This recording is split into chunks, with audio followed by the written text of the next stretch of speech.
요한복음 1장 24절에서 28절 말씀 함께 봉독하겠습니다.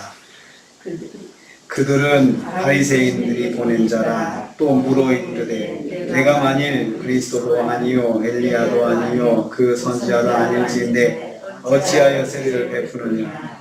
요한이 대답하되 나는 물로 세례를 베풀거니와 너희 가운데 너희가 알지 못하는 한 사람이 섰으니 곧 내 뒤에 오시는 그이라. 나는 그의 신발끈을 풀기도 감당하지 못하겠노라 하더라. 이 일은 요한이 세례 베풀던 곳 요단강 건너편 베다니에서 이르는 일이니라. 아멘. 아멘. 오늘 말씀은 세례 요한이 요단 강가에서 바리새인들이 보낸 사람들로부터 그리스도도 아니고 엘리야도 아니고 선지자도 아닌데 왜 세례를 베푸는지 묻는 말에 대해서 대답하는 것을 내용으로 하고 있습니다. 오늘은 바리새인이 보낸 사람들이 세례 요한을 찾아왔습니다.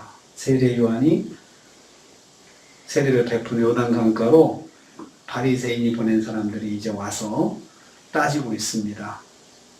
네가 그리스도도 아니고 엘리야도 아닌데 그리고 그 선지자도 아닌데 왜 세례를 베풀고 있느냐. 이 말 속에는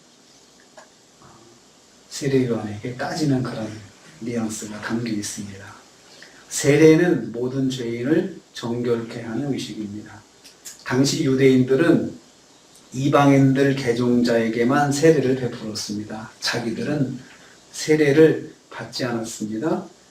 왜냐하면 이 세례는 죄인들을 정결하게 하는 의식이기 때문에 자신들은 하나님의 자녀이기 때문에 안 받아도 된다 이렇게 생각해서 이방인 개종자들에게만 세례를 베풀었는데 요한이 모든 백성에게 세례를 베풀고 있는 거예요. 그러니까 그게 못마땅한 거예요. 아니 왜 우리들도 왜 세례를 받아야 되는지 아주 못마땅한 거죠. 그래서 요한은 이제 모든 사람이 죄를 회개하고 요한 뒤에 오시는 그리스도를 영접해야 한다는 그런 메시지를 담고 세례를 베풀고 있는 거예요. 우리가 메시아를 만나려면 다 회개하고 우리가 정결해야 된다라는 그런 의미로 세례를 베풀고 있는 것입니다. 이에 대해서 바리새인들이 세례 요한에게 따지는 것입니다. 자격이 없으면 당장에 세례 베푸는 일을 멈추라는 말입니다. 바리새인들이 공식적으로 세례 요한 사역을 방해하고 있습니다. 이를 통해서 깨닫습니다. 사명을 감당하는 성도는 집요하게 이어지는 방해를 만나게 된다는 거죠. 집요하게 방해는 진행이 됩니다. 뭔가 내가 주님 뜻대로 주님 말씀에 순종해서 뭔가 하려고 그러면 방해가 아직 끝이 없습니다. 두 번째로 세례 요한은 자기 뒤에 오시는 한 사람을 소개합니다. 26절, 27절입니다. 세례 요한은 바리새인의 방해성 질문에 대답을 합니다. 너희가 알지 못하는 한 사람을 위해서 물로 세례를 베풀고 있다고 했습니다. 자신의 세례는 자기 뒤에 오시는 바로 그 한 사람을 예비하는 일이라고 선포합니다.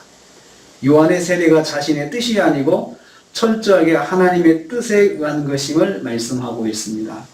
내가 하고 싶어서 그런 것이 아니고 하나님께서 나한테 이렇게 하라고 말씀하셨고 또 내가 이 일을 통해서 내 뒤에 오시는 그분을 예비하는 것이다 라고 말을 하고 있습니다. 세례는 자기 뒤에 오실 분을 위해서 자기가 길을 예비하고 있는 것임을 밝히고 있습니다. 세례 요한은 비록 바리새인들이 알아듣지 못하고 있지만 당당하게 자기 하는 일을 선포하고 있습니다. 이런 그 세례 요한의 사역에 대해서 바리새인들은 이해하지 못합니다. 그렇지만 이런 이야기를 합니다. 우리는 주님께 받은 사명을 감당하는 일에 모두가 이해를 하는 것은 아니라는 걸 알아야 됩니다. 우리가 뭔가를 내 주님 뜻을 산다 그럴 때 우리가 하는 그 일에 대해서 또 순종하는 그런 모습에 대해서 이해해주고 또 그것을 받아주고 다 그런 건 아닙니다. 오해하고 와서 따지고 또 그것을 가지고 또 공격하고 하는 사람들이 있기 마련입니다. 세 번째로 세례 요한은 자신과 예수님과의 관계를 고백합니다. 27절입니다. 모든 사람이 듣고 있는 가운데 세례 요한은 자신과 예수님과의 관계가 어떤 것인지 말하고 있습니다. 그 자리가 요단 강가라고 했습니다. 자기를 추종하는 사람들이 수없이 그 가운데 있었습니다.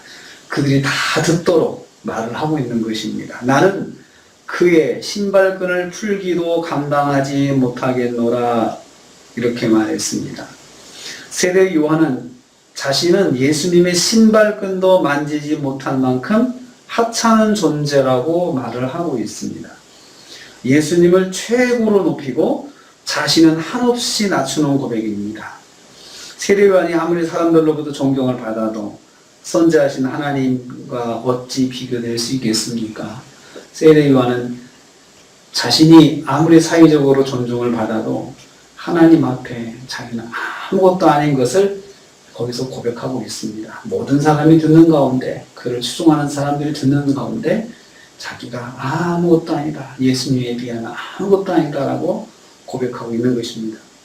세례 요한은 철저하게 자기가 하나님 앞에서 어떤 존재인지 알고 자백하며 사명을 감당하고 있습니다. 우리는 이를 통해서 깨닫습니다. 성도는 자기 자신을 철저하게 하나님 앞에서 미천한 존재임을 인식하고 있어야 된다는 거죠. 우리가 아무리 내가 많은 것들을 소유하고 있고 어떤 사회적 위치를 가졌다 하더라도 하나님 앞에서는 아주 미천한 존재, 정말 비교할 수 없는, 설 수 없는 아주 미천한 존재인 것을 늘 인식하고 있어야 한다는 거죠. 그래야 겸손할 수 있습니다. 그렇지 않으면 우리는 순간 교만에 넘어질 수 있습니다. 오늘도 우리가 하루를 삽니다. 세례 요한이 자신이 우리 주님 신발끈 붙잡기도 감당하기도 비교할 수 없는 그런 존재라고 고백한 것처럼 하나님 앞에서 내가 얼마나 미천한 존재인지, 얼마나 불쌍한 죄인인지 알고 인식하고 오늘 하루도 겸손하게 우리에게 주신 사명을 감당하고 오늘 하루도 승리하시는 저 여러분 되시기를 주님의 이름으로 축복합니다. 하나님 감사합니다.